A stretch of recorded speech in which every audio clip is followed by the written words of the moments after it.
So I'm pushing, and I kept thinking that I'm not doing this right. And my OB, he said, reach down and you can feel your baby's head. And I was like, holy, oh my gosh, I am pushing right. And I was so excited. I felt her head and it was amazing. And when I was pushing, I just felt like it was very spiritual for me. I'm a Christian, and it just felt like there was a very thin line between me and the universe at this time. I don't know how to explain it. It just felt like I was the only one who existed.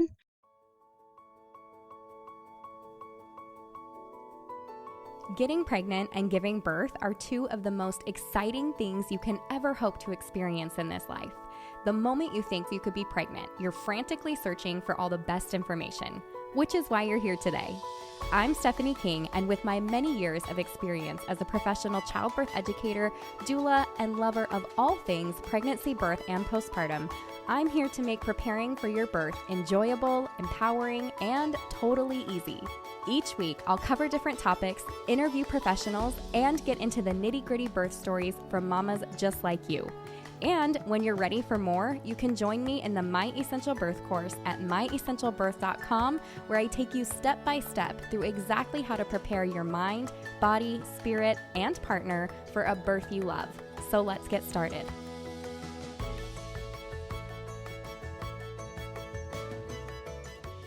We are back this week with another birth story podcast episode for you guys. And with me today, I have Abby. With that, Abby, will you say hello to everybody and just tell us a little bit about you? Yeah, hi. So my name's Abby. I'm 27. I'm married to my husband, David, and he's 34. We're both in healthcare. I'm a stay-at-home mom now, but I used to work in the ICU, and he also still works in the ICU. So that's how we met. We have 2 golden retrievers, a Yorkie, a cat, 11 chickens. I'm pretty, consider myself a pretty crunchy mom. My husband's not so crunchy. I garden, make sourdough, all that good stuff. And together we have our almost mid 3-month-old baby girl. Yes, and you guys can't see her in this moment unless you will be watching the video, but she is a doll. She's so cute. I just want to hold her like you brought her on, and anyway, she's so cute. Thank you. Okay, so tell me a little bit about this pregnancy. Let's kind of dive in. Is this your first pregnancy? Yes, it's my first pregnancy. It's pretty textbook. I really didn't have any symptoms leading up to my pregnancy. I took a test fully expecting it to be negative. It was positive. I felt great up until, I want to say, maybe 6-7 weeks, and then nausea hit me like a ton of bricks. My mom had really bad HG, so I was really scared that was and that was her entire pregnancy. So I was really scared that was gonna last through my entire pregnancy. I talked to my OB about it. I ended up losing about 20 pounds my first trimester.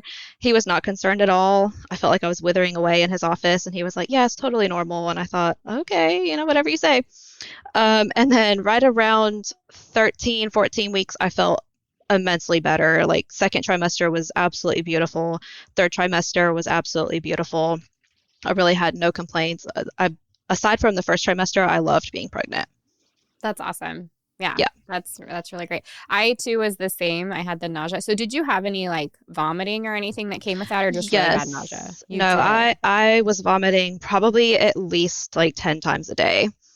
And that's why I was like so super concerned that I was going to have the same problems as my mom. But like I said, my OB, he was like, yeah, I'm really not concerned. He told me to do like the B6 and Unisom, which I really didn't want to take any medications, but I was so desperate at that point. So that's what I did. And it did help. I mean, I was still sick, but, I made it through. Yeah. Will you talk maybe a little bit about what you were able to keep down, if anything, or what helped as far as like food? And what was your nutrition like during your pregnancy, if you don't mind? Yeah, my nutrition, it was good up until I started getting really sick. I tried my best to stay hydrated. It was, the smell of things would make me sick. So I tried my best to eat as much protein as I could.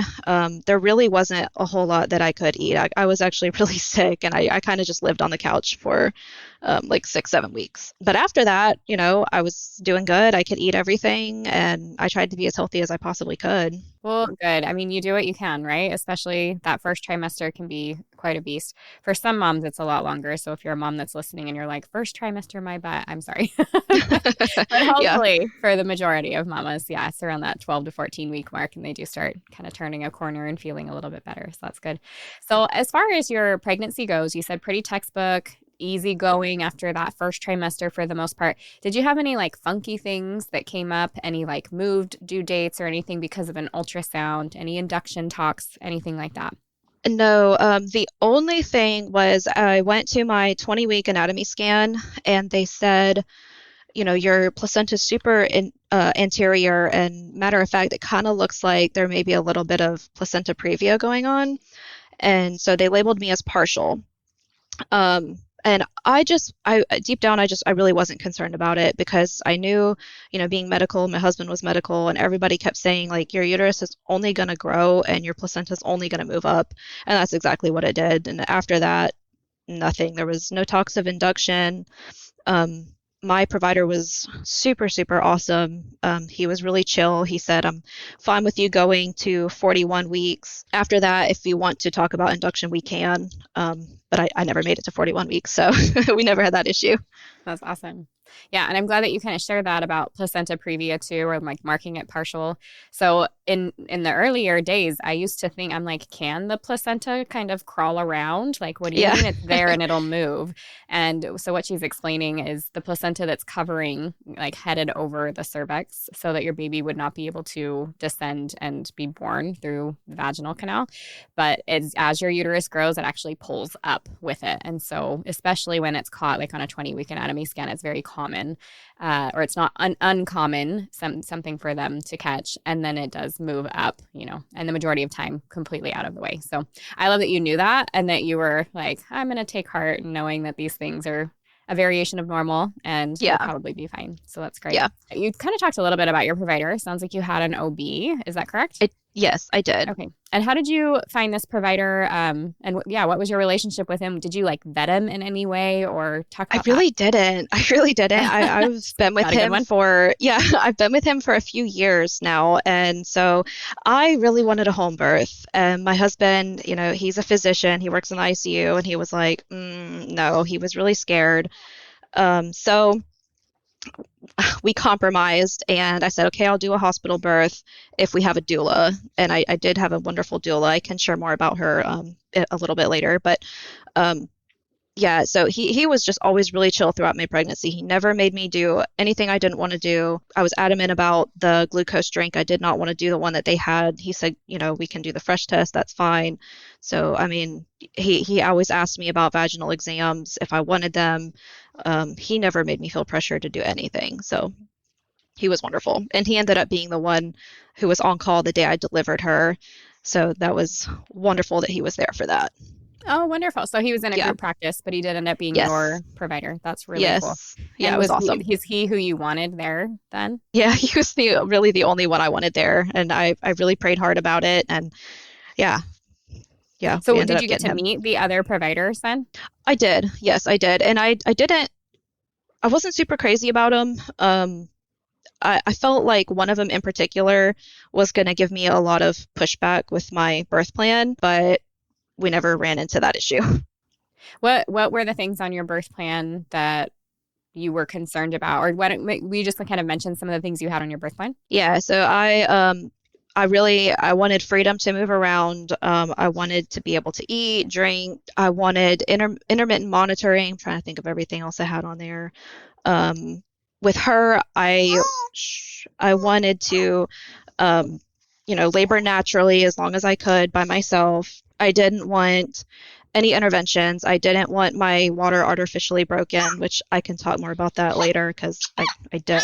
And then what else did I have on there? I wanted delayed cord clamping, which we did do, thankfully. I don't see anything crazy that he would have like disagreed with. Yeah, that's awesome. That's really wonderful. How about your husband? Can we dive into some partner support? So it sounds Yeah. like he's a physician and he's got some thoughts about what he feels is safe and all of that kind of thing. What are some of the Yeah. discussions you guys had, and how did he support you throughout your pregnancy? He was very supportive throughout my entire pregnancy. Really, he just kept saying with home birth, like, what if something happens? And I kept saying, there's risk with everything that can happen in the hospital too. And midwives are very well trained. But he just was super nervous about it. And, I know that this is my birth experience, but I wanted it to, it's also his birth experience too. And I wanted it to be relaxing and, as best as possible for him too. But I mean, other than that, he was super supportive through my pregnancy and labor as well. That's wonderful. Can you think of like something that was just the most helpful thing for either both of you, or something that he did for you that kind of like helped you throughout your pregnancy? Yeah, through pregnancy, I think it's maybe because he was medical, he was just super understanding of how like sick I was. I mean, like even when, my belly wasn't visible and, it doesn't look like I was pregnant, he understood, what I was going through, and maybe he doesn't, exactly what I felt like, but he definitely sympathized, that's for sure. That's awesome. Sometimes we really just need somebody to walk through the muck with us, you know, Yes, yes, and he just did. be there with me. Yeah.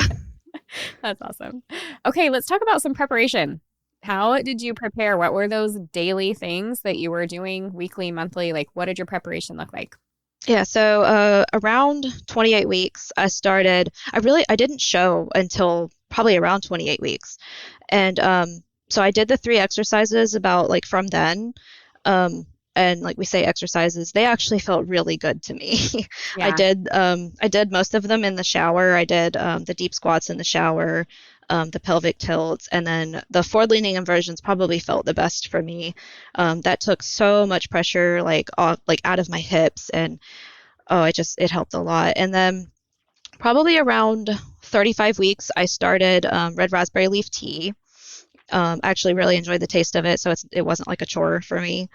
I did evening primrose oil starting at 37 weeks, and I think that's about all I did. Oh, I did do dates. That lasted about a week because then after that I was like super sick of them. That's But fair. other than yeah, that's pretty much all I did. So for the evening primrose, did you insert vaginally? Did you take orally? I Did you do did. both? Yeah, I did do the insertion method. Okay, perfect. And that was just like one inserted vaginally before bed at night Yep. kind of thing? Yep, Cool. exactly. Hey, how about, so you did the 3 exercises. Did you guys practice any relaxation together, or did you do any of that on your own? Did you do any labor rehearsals? Yeah, I Anything where did he was guiding you through things or talking to you? not so much him. I kind of just did that on my own, which is more so like the kind of person that I am. I really did a lot of it in the shower. I did a lot of relaxation techniques in the shower, a lot of birth affirmations. Um, yeah, and yeah, that's pretty much it. The shower is sacred space. Yes, it really is. It I is spent a lot where of time in there. yeah, I get my morning going in there. All my good ideas come in there. It's like the one place where it's like nobody can talk or bother me. This is my space. I love that. Yeah. Did you listen to the podcast or anything like that? Yes, I listened to the podcast before I even found out I was pregnant, and um, well before we even talked about trying, and I was, I had this mentality like, oh, it's fine, I'll just get the epidural, it's going to be great, and then I started listening to the podcast, and I was like, I think I need to go unmedicated, and then Wow. listened even more. I was like, heck yeah, I want to go unmedicated, so Yes. Oh, that's I where love we that. ended up. Yeah. That describes like you and I share that very much. I wasn't listening Yeah, to my own podcast, but I was as soon as I started learning about birth, I was like, yeah, wait, that's how I want to do it. And then it was like, yes, that's what I'm yeah. going to do. This I is was so excited about cool. it. Right. Yeah. Yeah. Are there things that you shared with your husband? I know that's a question we get a lot from moms, like which podcasts or which topics or, which part of the course, whatever, like what was the most helpful, or the things that you threw at him to say, I really need you to pay attention here? Or did you just summarize some things and you're like, I learned this, I want you to know it? Yeah, I summarized a lot of it. I shared a lot of birth stories with and how, like home births and birth centers, and even like the unmedicated hospital births as well. And he was very receptive to that. And then I think there was one episode specifically I made him listen to about partner support, and so he kind of learned about the counter pressure and different ways he can support me during labor, and he was actually pretty receptive to that. So I was excited. Yeah, that's awesome. Yeah. Very cool. Okay. And you mentioned the things that you did for your body moving up. As you were getting closer to birth, were you doing like a lot of walking or anything physical? Yeah, I did do a lot of walking. I have, like I said, I have chickens, so I spend a lot of time outside. I garden, so I was doing a lot of that too.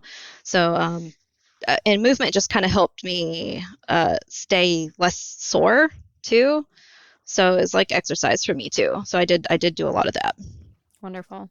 Okay, let's do it. Let's dive into your birth. Talk me through Okay. that first contraction all the way through the end. All right. So I didn't really have much of a, contraction or anything like that. I went to, well, the night before, my husband and I, we were intimate together, and I put on a ton of clary sage oil because I learned about that in your podcast. And so I went to the bathroom. This was on her due date. Now it's 4 in the morning on her due date. And I went to the bathroom and I kind of just felt like a little bit of mucus. And so, I'm super tired. I flicked the lights on and it was just a little bit of pink tinged.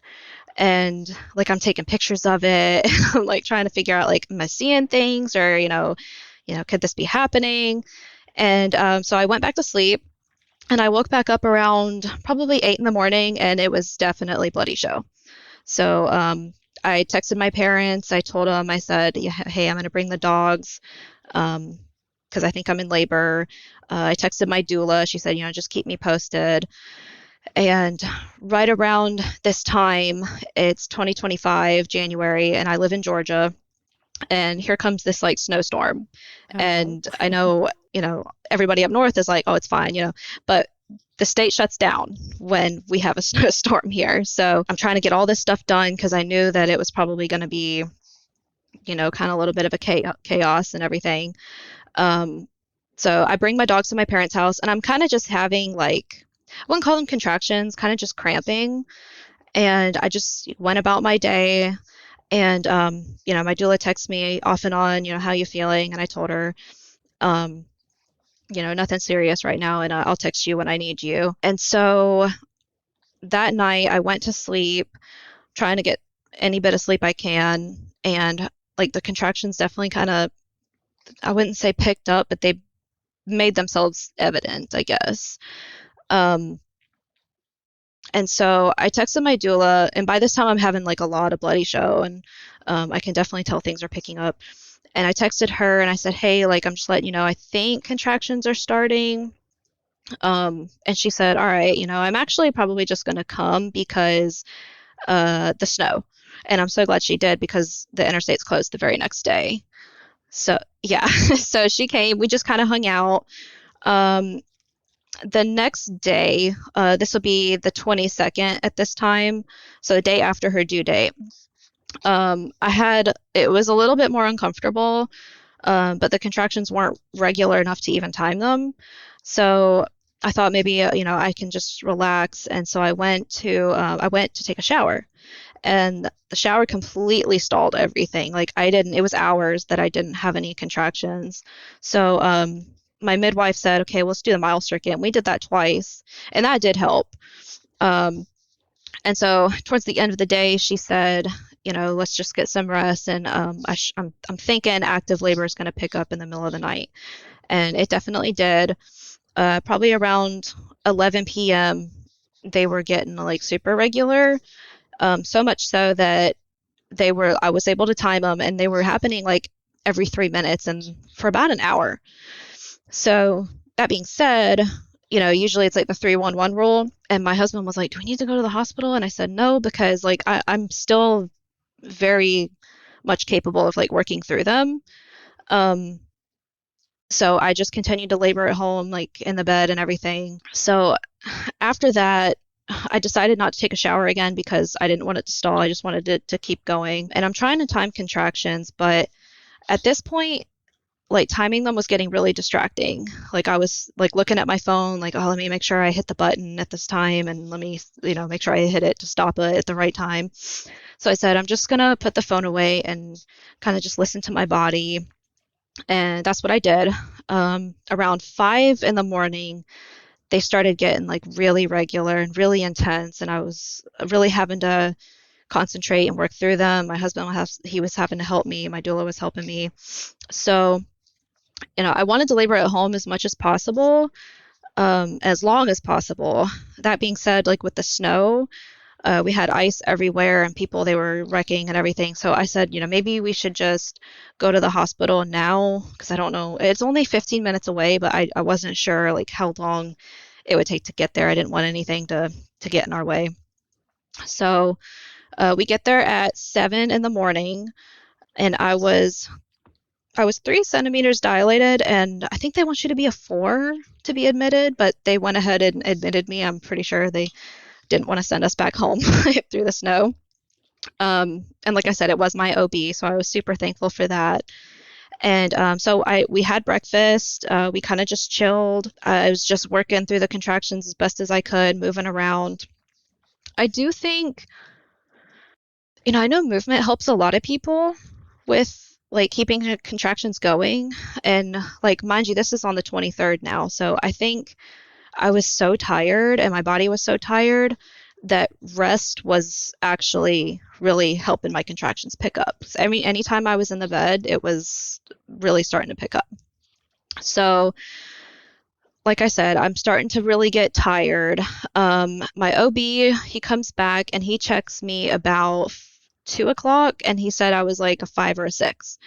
And I was not discouraged, but I was a little discouraged because I really wanted an unmedicated birth, and I was starting to get a little scared that I wasn't going to have the energy to do it.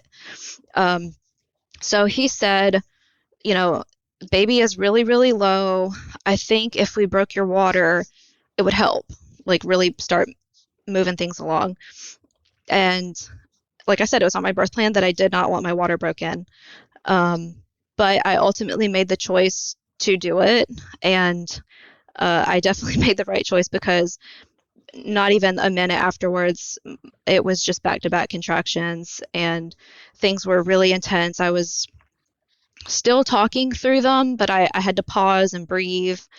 Um, and then, let's see, after that, my husband and my doula, they were giving me counter pressure, just kind of helping me work through things. I did have a TENS unit, and that really helped a lot.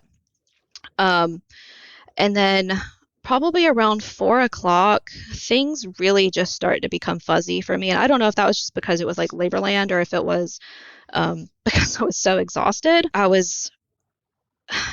don't know how to describe it. I felt like I wasn't really myself anymore. And I just, I was in so much pain at this point. I kind of just prayed out loud to God for him to help me. And my doula prayed with me, and that was really, really special. I really, really appreciate her doing that. And then shortly after that, I really wasn't talking anymore. I was kind of in between contractions having like these really, I honestly don't know if they were like really deep thoughts or if I was dreaming. I don't know. I think I might have been sleeping in between contractions. And at this time, my contractions were probably about maybe every 2 or 3 minutes apart, and they were really getting a lot longer too. Um, and then around like 5:30, it's super intense. I'm really trying to breathe through them, and I'm yelling and making these noises. And all of that being said, I was looking outside my window, and it was so beautiful. The sun was setting, and I just had this like overwhelming sense of peace. And it kind of made me feel like I was having like an out of body experience because I felt like I wasn't really watching myself, or I felt like I was watching myself. I'm sorry. And I remember making these noises, and I remember thinking like, I don't know who that is. Like, that's not me. And I just kept repeating these birth affirmations that, my mom, she had me unmedicated, and if she can do it, I can do it. And, through all this intense pain, I just kept telling myself that, as long as I can breathe, if I'm breathing and my heart is beating, like I'm okay, you know? And, women do this every day, and that I'm really nothing special. Women have done this since the dawn of time, and, they all get through it, and I can get through it. So, I'm kind of like at this time, it's probably around 6 or 6:30. I'm kind of up and turned around in the bed, if that makes sense, if you could visualize that. And I start to kind of have these like bearing down urges. I don't know if I want to call them pushing urges just yet. And I started like making these different noises, and my doula said like, "Are you pushing?" And I was like, "I don't know. I don't know if I'm pushing." And then maybe around 30 minutes later, it definitely started to feel like I was pushing, and it wasn't me. It was like it was my body doing that. And and my husband, I remember he said specifically, "Are you pushing, babe?" And I was like, "I don't know. I think so." And so my doula said, let's try side laying with the peanut ball. And I have a love-hate relationship with the peanut ball because That's fair. it really picked things up for me, like instantly. I don't know what it was with that peanut ball, but it instantly helped things pick up. So around maybe 6:45, like 7, it got super intense, and I think it might have been transition. I don't know. I kept saying that I couldn't do this anymore, and that I needed medication. And one of the things that I talked with my doula and my husband about, and I think I heard it on this podcast actually. It was like a third party consent, I think is what they called it, where I would have had to consent to medication, but also my husband and my doula would have had to consent to it. So if they thought that I was really close or that I really didn't need it, they said they were going to say no, that I didn't need pain medication. And I did ask. I did ask for pain medication. And my doula, she never had to answer because my husband said no. And he said, "No, you're doing great. I really don't think you need it." And even my nurse was like, "You're already doing this, you don't need it." And then right at this time, like I started having a lot of pressure in my butt. And I felt like I did need to push. So the nurse checked and she said I wasn't quite complete. She said maybe give it just like 20 minutes, and she thought that would give us enough time to, for the cervix to completely open.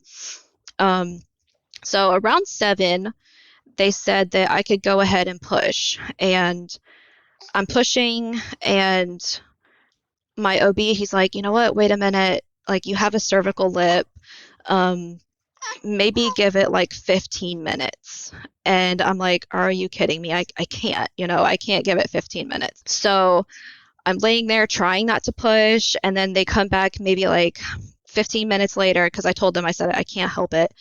And he said, I could go ahead and push. And it felt so relieving to do that. It almost felt good to me. So I'm pushing, and I kept thinking that I'm not doing this right. And my OB, he said, "Reach down and you can feel your baby's head."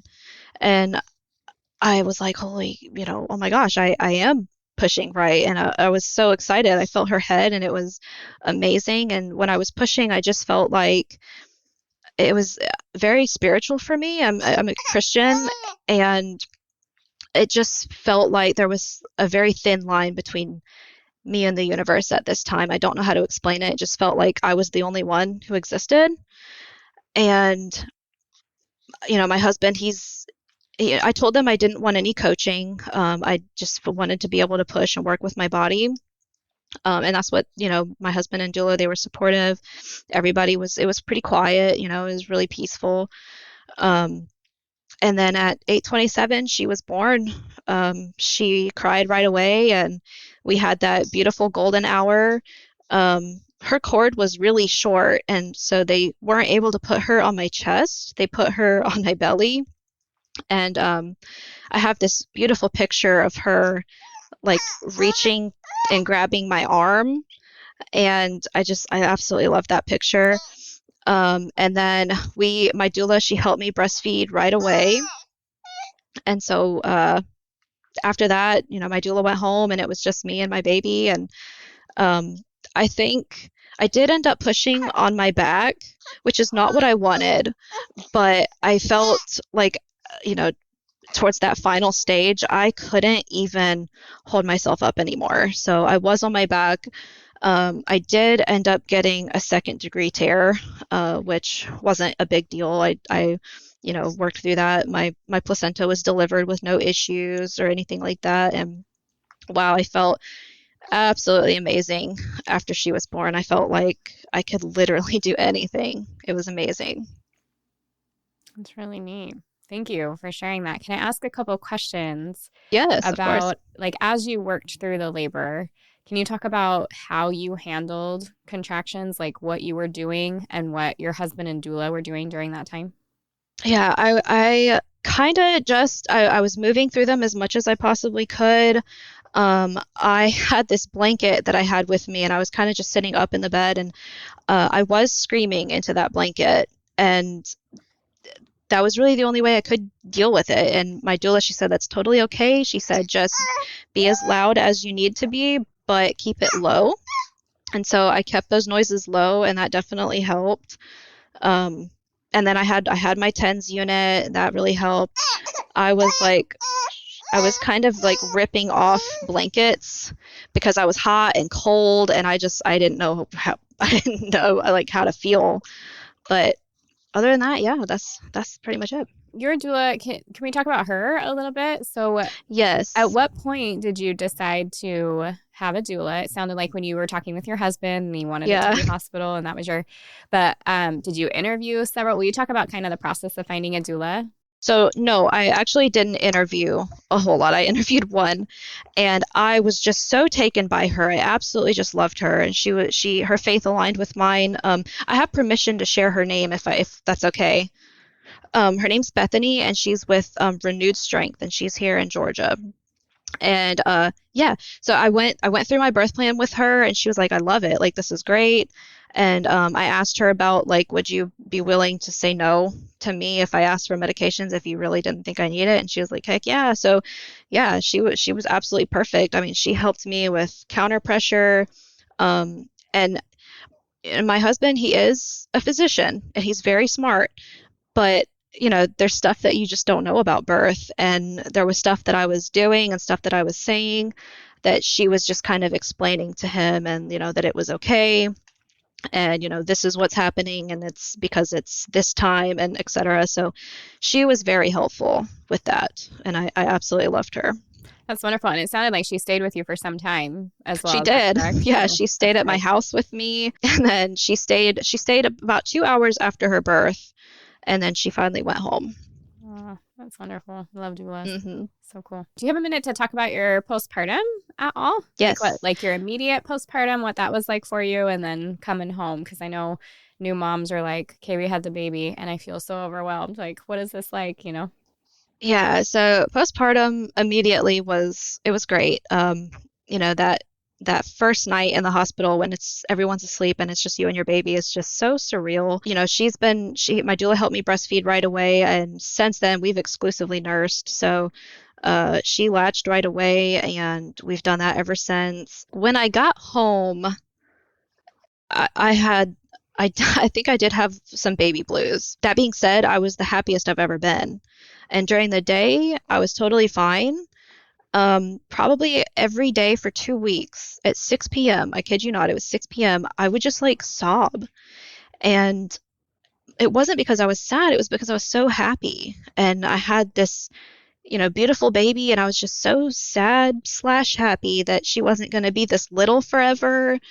And I, I think it was just like time and hormones, obviously, that was making me so upset. But other than that, I never had any postpartum depression. I didn't have any complications. I healed very well.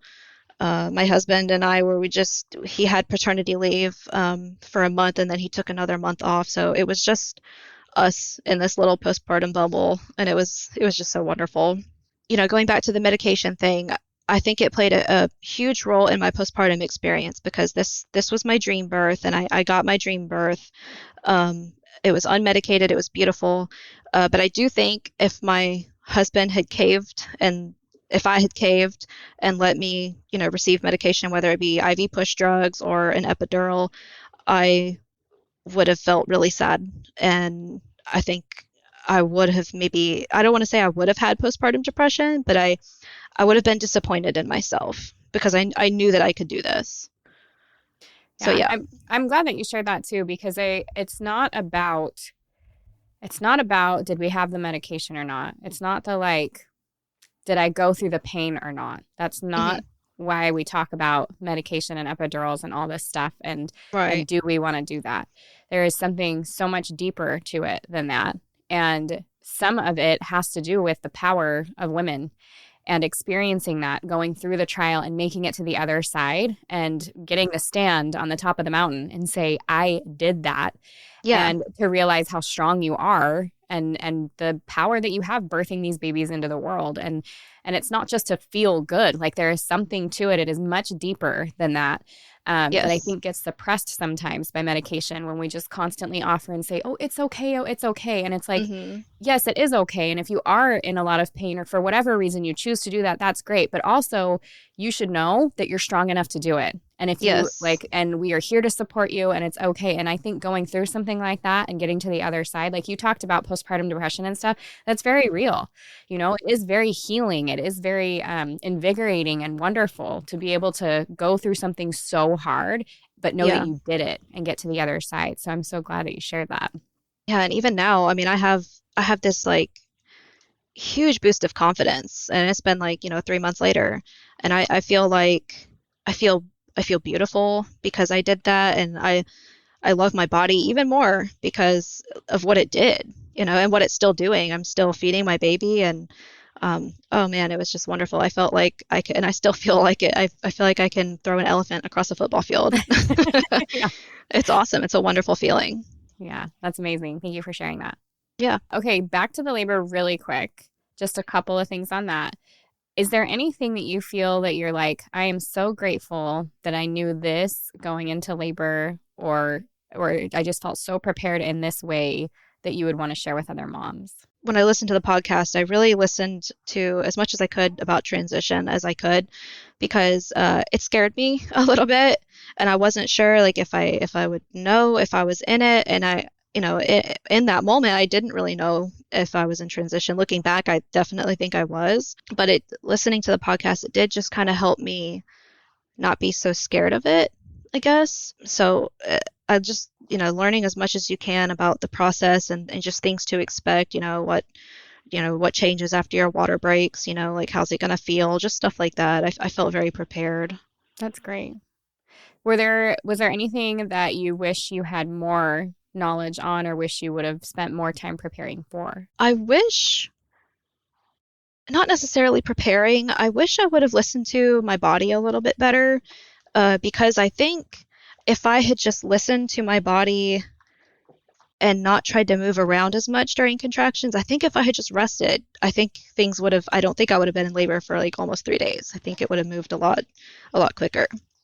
Yeah, that's interesting. And I think that's really important that you bring that up, that it is such an intuitive, you're just like during labor, it's just so, it's all intuition. Yes. But we bring in that knowledge, right? And of course, I'm talking all the time about movement and how important it is to keep your body going, Yeah. just like you said, and to be able to listen to your body and say like, yes, that is all really good information. And for my body in this moment right now, that's not what I need. So Right. I love that you shared that because, or even like you, it felt good pushing, laying on your back. Like there's no Yes. wrong Yeah. way to do this, you know? Right. I bring these things up or we talk about these things because you don't want a mom forced into something knowing that there's a better way. But it is so important to be able to listen to your body and kind of walk through Yes. the process. So Hmm. I love that you had that experience and that you're able to share that with other people. When it came to pushing for you, can you describe maybe how that felt and what you did to push? Pushing, it's one of those things like when women get to that point, it's like there's really no way. I mean, you can describe it all you want, just like labor, but until you're doing it, there's no perfect way to describe it. However, I do think hearing from a mom, especially that's done it recently, you know, Yeah. some of those sensations or what position or how you, whatever, you did with your body in order to be able to do that. Will you kind of describe that pushing a little bit more? Yeah. It just felt like immense pressure, I guess is what I could describe it as. It honestly was nothing compared to the contractions. Absolutely nothing compared to the contractions. And maybe it's because I was fighting it a little bit that, when they finally said I could go ahead and push, it did feel good. But it just felt like pressure for me. And I remember even asking them, I was like, how am I going to know when I get to like the ring of fire and then everybody's like, oh, you'll know. I do think I wish I would have maybe practiced not pushing so fast and so hard during that time though, because I think that's probably what did make me tear is I felt that burning sensation and I was like, I gotta push real hard. I think if I had just relaxed a little bit better, it would have helped. But yeah, pressure for me was what I could best describe it as, I Yeah. guess. No, and that's good advice because yes, you hit that point of like that's really intense and you want to get past it quickly. Yeah. But yes, it's true. If you hit that point and you allow it to ease over, that might be a little bit easier. So that's good for moms to hear. I love to end these episodes with your best advice for moms and best advice for dads. So I would love to hear Yeah. that from you. All right. So, I spent a lot of my pregnancy kind of comparing myself to others, like my mom, like, oh, she was sick my whole pregnancy or her whole pregnancy with me, that might be me, or she had some postpartum depression. I thought maybe I would have postpartum depression, but really your experience is your own. I know we spend a lot of time expecting our pregnancies and births and postpartums to go a certain way, just what we've heard and seen on social media. But you really shouldn't do that. You should just kind of work with your body, work with your baby, and like I said, just know that your experience is your own. Have an open mind and really rely on your support system. And I mean, postpartum can be a beautiful time. You just got to remember to take care of yourself. And even if things didn't go how you thought they would go or not according to plan, you still brought your baby into the world, and that's really all that mattered. And you're an incredible person for doing that. Yeah, thank you. And then how about your best advice for dads? Best advice for dads. Definitely do as much research as you possibly can through, about pregnancy, about birth, but especially about postpartum. I mean, we spend a lot of time, my husband and I, learning about birth and labor. And I did have the postpartum course, and that was my favorite part, but I wish my husband would have been a little bit more familiar with like the baby blues and stuff like that, because he'd come upstairs and I'm like, why are you crying? So just, research as much as you can how to best help your wife, and because she's a new mom, and just, give her grace. Yeah. Yeah. Perfect advice. Thank you, Abby. Thank you so much for being here today and sharing such a wonderful story. I appreciate it. Yeah, of course. If you loved what you heard today, the very best way to support this podcast and help other moms to find it is to leave a quick review. I read one at the beginning of the episodes, and I would love for yours to be next. And if you're ready for even more pregnancy, birth, and postpartum goodness, come join me in the My Essential Birth course at myessentialbirth.com, where I will hold your hand and walk you through pregnancy and birth step by step so you're totally prepared for a birth you'll love. See you next week.